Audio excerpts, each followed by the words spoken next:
every hour is almost over. Can't turn. Jim Lauderdale, what an honor and a pleasure to meet you. Well, likewise, thank you. So let's go back in time. You were a kid in North Carolina. Mm-hmm.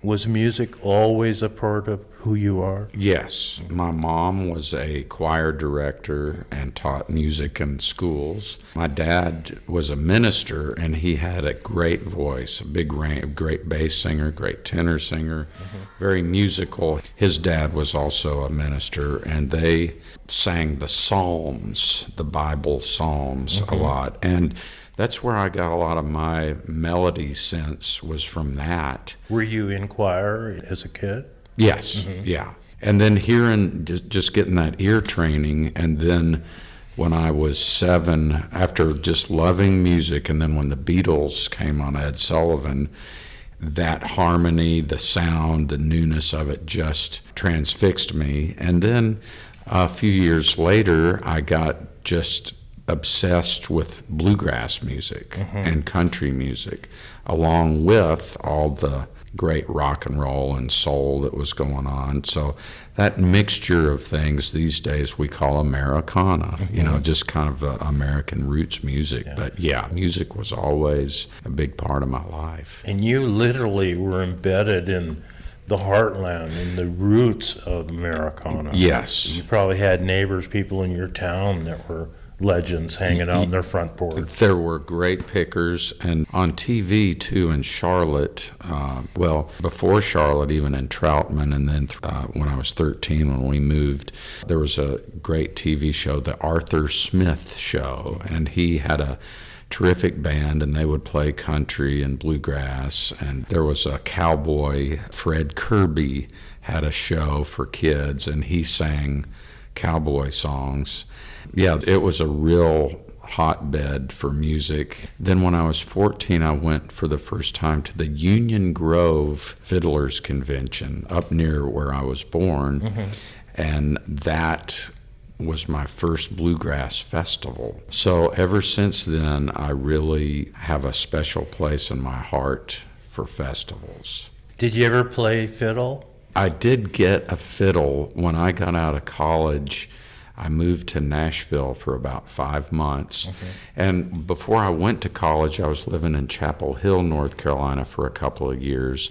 And I was in a duo. I played banjo with my friend Rick Bowley, who played guitar, and Mike Cross, a solo artist that lived in the Chapel Hill area, played a lot of Irish fiddle during his set and old-timey stuff as well. And so I got the bug, I got a fiddle, and I didn't have the concentration and the wherewithal to be a good fiddle player. And even my banjo playing fell by the wayside to a large extent because I started writing songs. You know, it's such a paradox. The fiddle is such a simple appearing instrument, right? But, yeah, it is, but it's really difficult to play well, you know, that, you know, the image of somebody practicing fiddle in the house and what the household has to endure, you know, while they're learning how to play in pitch and everything. You know, much like I'd say, I can't imagine the pedal steel guitar, which is one of my favorite instruments. That is such a complex instrument. But yeah, the pedal steel and the fiddle, as far as, because on the fiddle there's no frets, so you have to really develop this sense. Understood. Yeah. I found a fiddle at a garage sale, and I had a guy that restores them, you know, redo it for me. And again, it's so intimidating, it's hard for me to even pick it up. Yeah. But as they say, as that old story goes, where the musician's in New York City and he's carrying his fiddle case and he says, "Excuse me, can you tell me how to get to Carnegie Hall?" And the passerby goes, "Practice." I love it. I love it. So When you were going to college, what did you major in? What did you think you were going to do at that time? Well, I went to my last 2 years of high school at the Carolina Friends School out in Durham, North Carolina, and I was living in Chapel Hill. And the banjo was just my big passion. And also, I got introduced, oddly enough, to mime. We had a mime class. And so I was in a few school plays and just really loved this mime troupe we had, and just kind of getting into silent comedy. And I became just enamored with Buster Keaton and Charlie Chaplin. And time came around for college, and I auditioned for the North Carolina School of the Arts for drama because I'd been in some plays. And I got in, and so I went there, and it's a great school. Majored in drama and really enjoyed it, and was also in a mime group there. But I started writing more and more, and I knew when I got out of college, I just didn't have that fire that an actor needs, when they go to New York or Los Angeles. And I just didn't, various things. And music just really won out, and that was just my real dream to do that. So I started really pursuing it hard. But again, primary focus on writing music, right? Yes, that was really, I wanted to be a recording artist. And when I was in Nashville for 5 months before I ended up moving to New York City, I got to hang out a lot, and this man became a mentor. He was a real idol of mine. His name was Roland White, and he was a mandolin player. He just passed this last year.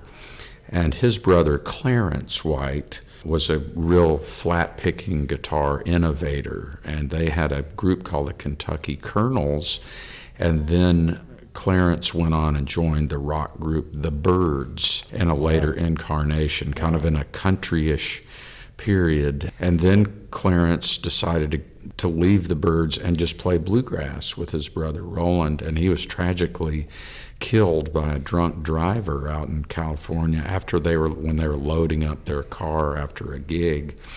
But we did a duo album, which then we lost the tapes for. I couldn't get a deal for it. I was an unknown. And then years later, I guess physically lost. Physically lost. But then we found, Roland's wife found a copy in the bottom of a box. So it came out 33 years later. Wow. And became my 30th album. And so that was very important for me, very meaningful that finally came out. But in the meantime, as I was trying to get a record deal, and eventually I started getting country record deals in Nashville, and had moved to Los Angeles after New York and traveling around. But it didn't take off for me as a radio artist for country music. And so that was disappointing. And by that time, in my middle 30s, I was getting a little old for a new artist. And but luckily, my songs started getting recorded by George Strait and Patti Loveless and Kathy Mattea and Vince Gill and the Dixie Chicks and people like that. And that kept me going. And that period of time has allowed me to this day to make whatever kind of album I want independently. So that's what I'm still doing. Still have a lot of records in the can, as we say, that are recorded. And so right now I've got a few country things. I've got a brand new country album. And I want to come back to Bristol, which this place is very near and dear to my heart, and do a modern day Bristol Sessions record, which of course that's what Bristol is known for, is those great recording sessions. And so I want to get old-timey musicians, acoustic musicians, let them do their thing, and then bring awareness to them and more awareness to Bristol. You know what? God, I'm just bummed. Producer just gave us a 2-minute mark. I could keep you for an hour easy. This has been great. Thank you for... So let's condense your life into Okay. 60 seconds. One curious thought, as a writer, writing music, when you first started, as you were writing lyrics, do you hear the music accompanying what your words? You know, How did that work? the music for me, I might get a title like halfway down, just a little farther. Well, I believe you better catch me now, but I'm only going halfway down. And that's a song that came just from those words, halfway down, and then a melody came out. And then I filled in the words later. But that's how I go about it. Melodies come to me first. Interesting. So then you infill with the Yes. Interesting. Yeah, to whatever, the melody kind of leads me lyrically. That's really cool. Give me a 30-second little Okay. tune. Yeah.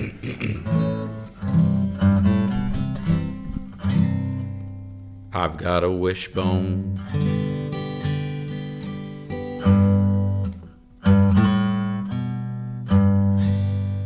I've got a wishbone where my backbone ought to be. It takes more than wishful thinking to live your dreams. If I was only brave enough to face what's facing me, I've got a wishbone where my backbone ought to be. I love it. Thank you. What singer do you most admire? George Jones. Really? Yeah, he's my favorite, I think, all-time singer. Yeah. And what lyricist do you most admire? Robert Hunter, who he and Jerry Garcia wrote most of the Grateful Dead songs, and I was extremely lucky and got to write about 100 songs with Robert Hunter. Wow. And but I think about him every day and sure miss him. But he's one of the all-time greatest ever. Yeah. Oh, man, I'm so bummed. I got to let you go. Well, let's do it again sometime. I would be honored. Yeah.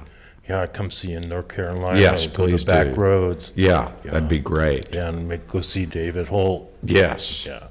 Yeah. To learn more about your world, do you have a go-to website? JimLauderdaleMusic.com. Oh, that's easy. Jim, thank you. Thank you. You made my morning. Well, thanks so much. Me Yeah. too. Thank you. I'm your host, Tom Wilmer, reporting from Bristol, Tennessee, and Bristol, Virginia, simultaneously. We'll see you here.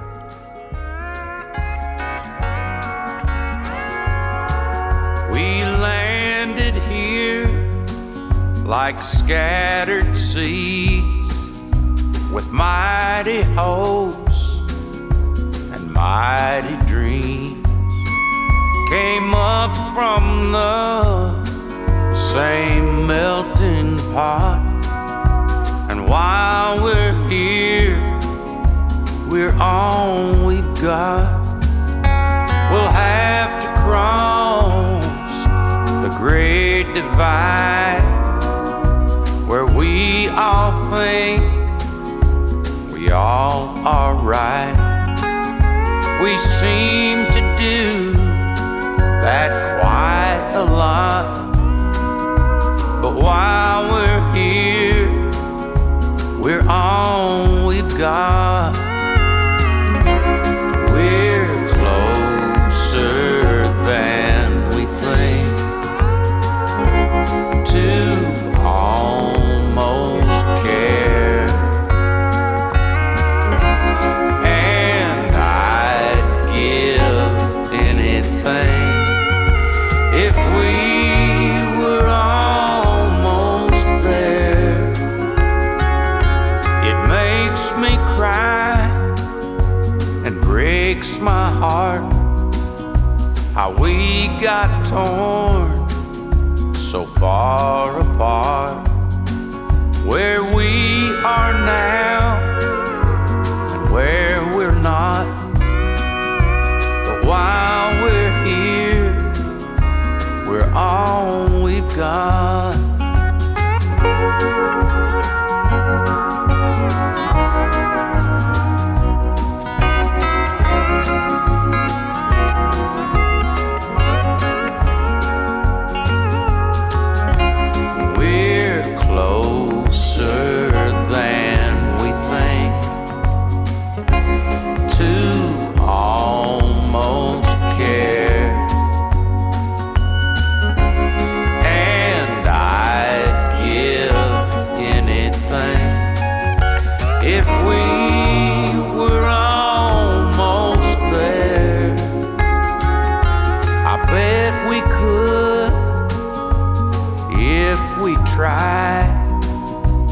Get across that great divide where we are now and where we're not.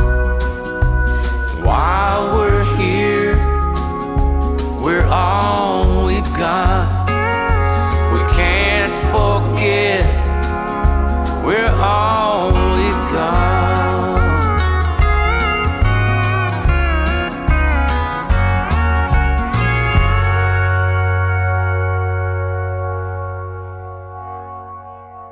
You've been listening to the Lowell Thomas award-winning travel show Journeys of Discovery with Tom Wilmer, a featured podcast on NPR.org's podcast directory.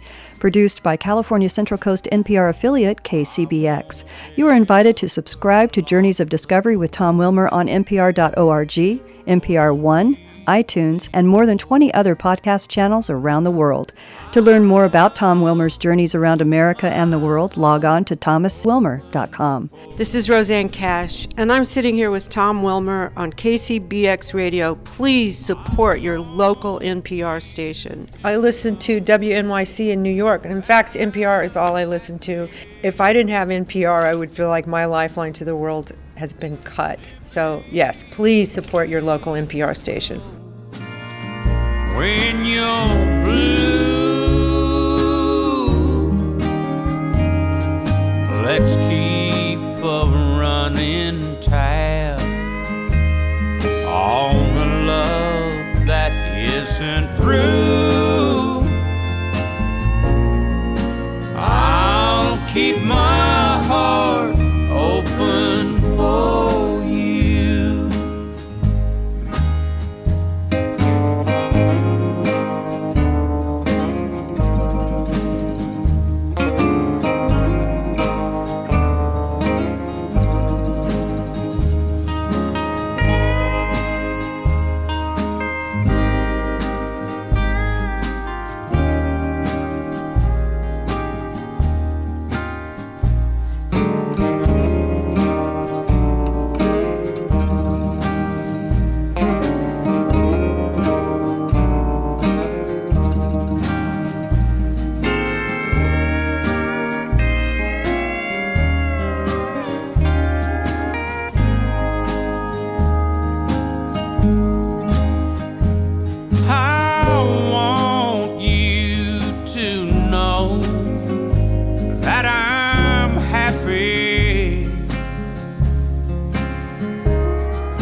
When you're blue, let's keep a running tab on a love that isn't through.